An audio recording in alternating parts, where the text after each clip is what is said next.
다시 가랑비에 옷 젖는 줄 모르고. 28화 반복되는 메아리. 어두운 기내의 미등 아래 지훈의 굵은 손가락이 움직임을 멈추었다. 하얀 액정 화면 위에서 자그마한 커서만이 가차없이 깜빡거리고 있었다. 지훈은 마른 세수를 크게 하며 가슴 깊은 곳에서부터 얹혀있던 뜨거운 한숨을 내뱉었다. 서울의 가로등 밑에서 겪었던 7월 밤의 열기가 아직도 식지 않은 듯 셔츠 깃은 축축하게 젖어 살쭉에 들러붙어 있었다.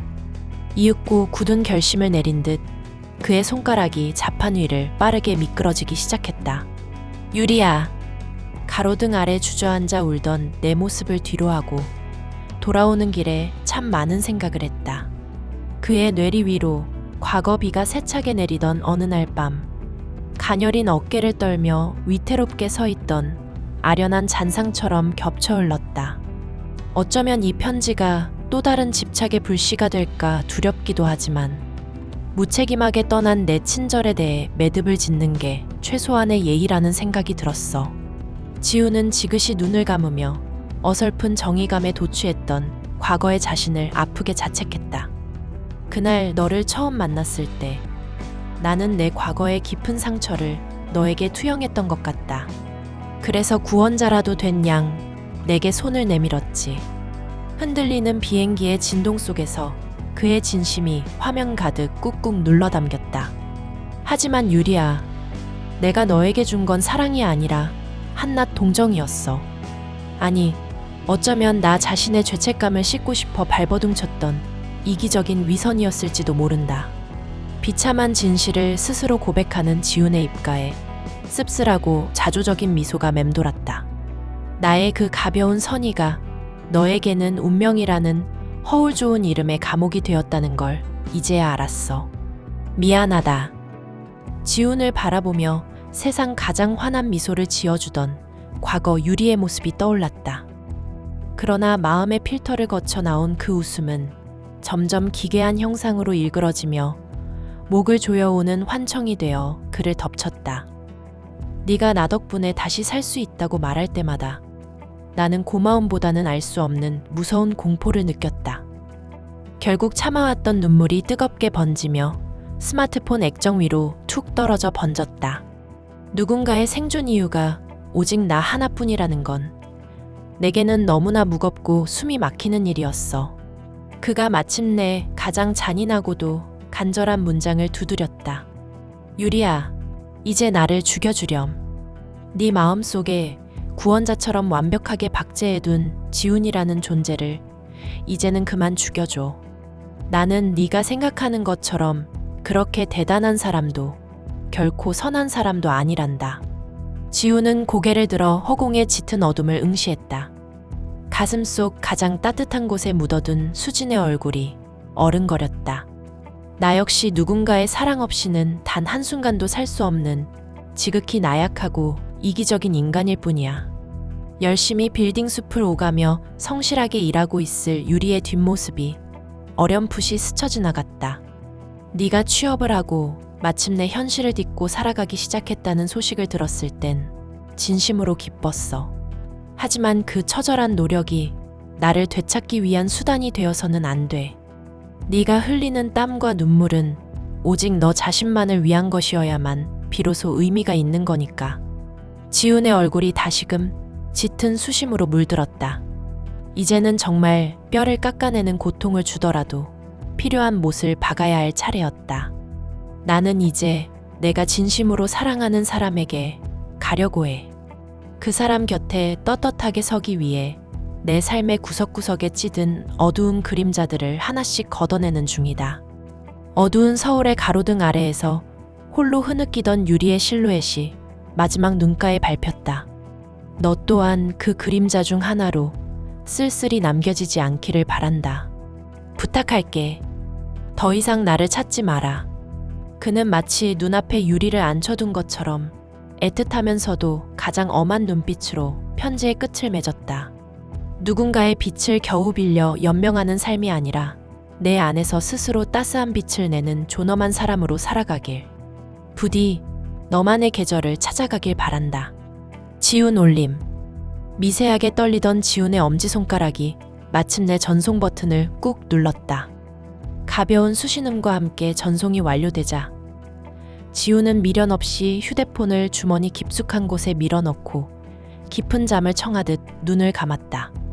지훈이 몸을 실은 비행기가 제주를 향해 요란한 엔진 소리를 내뿜으며 힘차게 날아올랐다.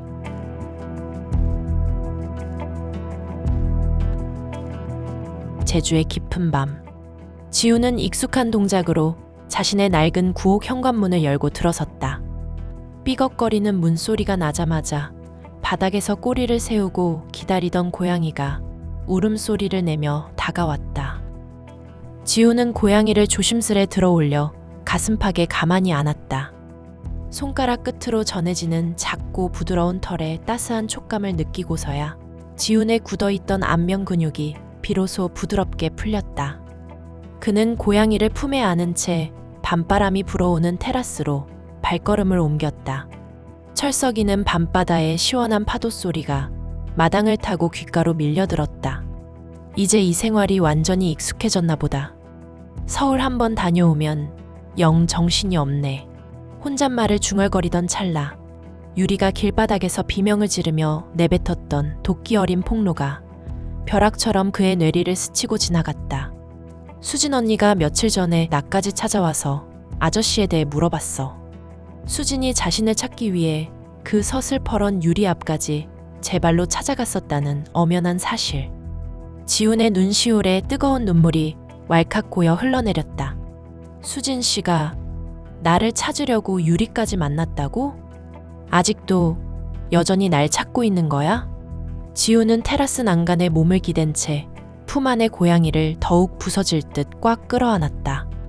수진이 자신을 포기하지 않고 여전히 그리워하며 추적하고 있다는 사실이 얼어붙었던 그의 가슴을 걷잡을 수 없이 뜨겁게 달구었다. 지훈은 뺨을 흐르는 눈물을 거칠게 닦아냈다. 일순 그의 눈동자에 거대한 생기와 형용할 수 없는 투지가 들끓기 시작했다. 이제 더는 숨거나 도망치지 않겠다는 단단한 의지였다. 다시는 당신을 혼자 아프게 두지 않을 겁니다. 한편 서울의 어느 어두운 방 안에는 불 하나 켜지지 않은 채 음산한 정막만이 흐르고 있었다. 창밖에서 새어들어오는 가로등 불빛만이 희미한 윤곽을 비추는 방구석. 유리가 침대 머리맡에 무릎을 세우고 웅크려 앉아 있었다. 그녀의 휑한 눈동자는 오직 손에 쥔 휴대폰의 퍼런 화면만을 응시했다. 화면 속 지훈이 보낸 장문의 메시지 중에서도 유독 날카로운 송곳처럼 박히는 구절이 화면 가득 클로즈업 되었다. 유리야, 이제 나를 죽여주렴. 유리는 숨을 헐떡이며 그 문장을 입 밖으로 소리내어 읽으려 애썼다. 그러나 목구멍이 꽉 막힌 듯 꺽꺽거리는 기괴한 소리만 터져나올 뿐 제대로 된 음절이 나오지 않았다. 이윽고 참았던 슬픔과 배신감이 한꺼번에 폭발하며 날카로운 울음이 허공을 찢었다. 유리는 침대볼을 손가락이 부러질 듯 쥐어뜯으며 온몸을 사정없이 비틀었다. 그것은 인간의 비명이라기보다 치명상을 입은 짐승의 울부짖음에 가까운 처절한 통곡이었다. 한참을 미친 듯이 울부짖다 마침내 진이 빠진 유리가 벽에 머리를 힘없이 툭 기댔다. 퉁퉁 부어오른 눈방울 사이로 더는 나오지 않을 것 같던 눈물이 무의미하게 흘러내렸다. 어떻게 나한테 그래? 내가 어떻게 살았는데? 아저씨가 어떻게 나한테 죽으라고 해? 허공을 응시하던 슬픔, 어린 유리의 눈동자에 순식간에 소름 끼치도록 차가운 도끼와 날선 광기가 서리기 시작했다. 슬픔이 뼈를 깎는 원망과 타인을 집어삼킬 도끼로 치닫는 파멸의 순간이었다. 사랑하는 사람에게 간다고? 나를 평생 어두운 그림자 취급하면서 그 여자랑 제주도에서 보란듯이 행복하겠다고? 유리는 쥐고 있던 휴대폰을 벽을 향해 전력으로 내동댕이 쳤다. 콰직하는 둔탁한 파열음과 함께 액정이 박살나며 날카로운 파편들이 사방으로 튀었다. 휴대폰의 가냘픈 불빛마저 완전히 꺼져버린 암흑의 방. 유리는 깊은 수렁 같은 어둠 속에서 귀신 같은 무서운 표정으로 가만히 앉아 중얼거렸다. 죽여달라고 했지. 아저씨가 원하는 대로 해줄게. 대신 나 혼자는 절대 안 죽어.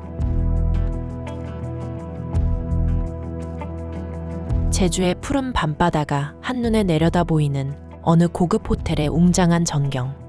방금 샤워를 마치고 나온 듯 하얀 샤워 가운을 걸친 수진이 촉촉이 젖은 머리칼을 쓸어 넘기며 테라스로 가볍게 걸어 나왔다.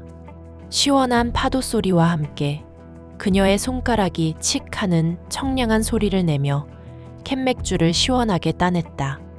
수진은 톡 쏘는 차가운 맥주를 목구멍 너머로 크게 들이켜며 밤바다에서 불어오는 선선한 바람에 몸을 맡겼다. 활짝 열린 테라스 문 안쪽 넓은 침대 위에는 낮에 훑어보았던 제주도 지도와 드라이브 코스가 어지럽게 적힌 자잘한 메모지들이 널브러져 있었다. 수진의 시선이 낮에 마침내 계약을 마친 구옥의 계약 서류와 쇠붙이 열쇠로 향했다. 그녀의 입가에 만족스럽고도 당찬 미소가 맺혔다. 이제 제주도에 내 집도 생겼어. 지훈 씨, 이제부터 본격적으로 당신을 찾아낼 거야. 기필코 그를 찾아내겠다는 수진의 굳은 다짐 위로 제주의 파도 소리가 길게 메아리 쳤다.